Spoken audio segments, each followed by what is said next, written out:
అకారణ కలహములు అయ్యే అవకాశాలు ఉన్నాయి. పాప చింతన కలిగే అవకాశం ఉన్నాయి.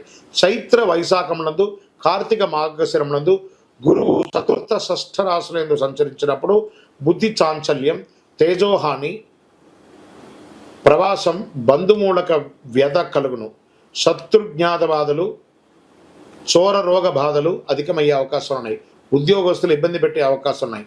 మిగిలిన సమయం అంతా కూడా పంచమ గురువు అయినందున చాలా వరకు పరిస్థితులు అనుకూలించే గురు భగవానుడు అనుకూలంగా కలిగిస్తున్నాడు. మీకు పుత్రవృద్ధి, సృజనత్వం, ప్రభు అనుకూలత, రాహు ద్వితీయ జన్మరాశుల్లోనూ కేతువు సప్తమ అష్టమ రాశుల్లోనూ సంచరించే వృధా వ్యయం, వృధా వైరం, అధిక ప్రయాస కలుగుతుంది. భార్య భర్తల మధ్య కూడా కాస్త సఖ్యత లోపం అవుతుంది. స్వజన విరోధం, ఆరోగ్య లోపం, కళత్ర వర్గంలో పేచీలు, అన్నదమ్ముల మధ్యలో విపరీతమైనటువంటి పేచీలు, గొడవలు ఏర్పడే అవకాశాలు ఉన్నాయి.